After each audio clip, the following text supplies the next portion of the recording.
رسول اکرم صلی اللہ علیہ وآلہ وسلم نے فرمایا 4 باتوں کو غور سے سنیے. ان ربکم حیی کریم یستحیی من عبدہ اذا رفع یدیہ الیہ ان یردہما صفرا خائبتین. گناہ بندہ کرتا ہے ہاتھ اٹھاتا ہے. اللہ کے پیغمبر فرماتے ہیں گناہ اس نے کیے حیا رب کو آتی ہے کہ میرے بندے نے ہاتھ اٹھا لیے میں خالی واپس لوٹا دوں. اللہ خالی واپس نہیں لوٹاتے. دعوت المسافر لا ترد. مسافر کی دعا کو اللہ رد نہیں کرتے. 2 باتیں.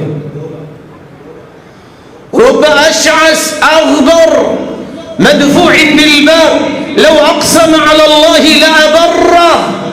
قصہ آپ نے سنا ہوگا. مدینے والوں نے بارش مانگی لیکن بارش نہیں آئی. اشرافی تھے.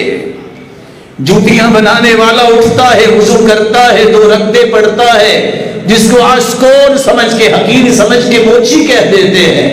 ہاتھ اٹھاتا ہے کہتا ہے ربا انی اقسم علی. میرے رب میں قسم ڈالتا ہوں مسلمانوں کو بارش کی ضرورت ہے بارش عطا کر دے.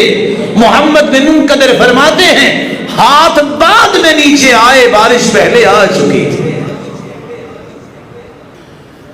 حدیث کی الفاظ ہے جو بندہ اچھا وضو کرتا ہے 2 رکعتیں پڑھ لے ہاتھ اٹھا کے کہہ دے رب اغفر لی اللہ مجھے معاف کر دے. رب کو پکارتا ہے. اللہ فرماتے علم عبدی ان له ربا یغفر الذنوب. آج میرے بندے کو پتا چل گیا ہے کہ اس کا کوئی رب ہے جو معاف بھی کر سکتا ہے اور عذاب بھی دے سکتا ہے. عبدی اعمل ما شئت فقد غفر لك. جو بھی تو نے کیا ہے جاؤ میں نے تجھے معاف کر دیا. لیکن صحیح مسلم کی روایت ان 4 چیزوں کے بارے میں کیا کہتی ہے. ایک بندہ حرام مال لے کے نکلتا ہے سفر بھی لمبا کرتا ہے یطیل السفر اشعث اغبر بال بکھرے ہوئے سفر بھی ہے بال بھی بکھرے ہوئے پراگندہ حال ہے. ہاتھ اٹھاتا ہے کہتے ربی یا رب یا رب اے میرے رب اے میرے پالنے والے. ساری چیزیں آ گئی اس میں لیکن وَمَطْعَمُهُ حرام اس کا کھانا بھی حرام کا ہے وَمَلْبَسُهُ حرام اس کا لباس بھی حرام کا ہے وَمَشْرَبُهُ حرام اس کا پینا بھی حرام کا ہے وَغُذِّيَ بِالْحَرام اس کی غذا جو ہے وہ بھی حرام کی ہے. صحیح مسلم کی روایت بتاتی ہے فَأَنَّا يُسْتَجَابُ لِذَلِكَ فَأَنَّا يُسْتَجَابُ لَهُ.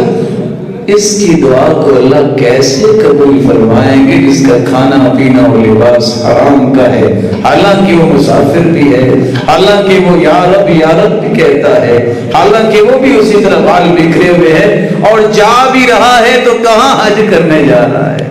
اس کی دعا کو کیسے اللہ قبول کرے.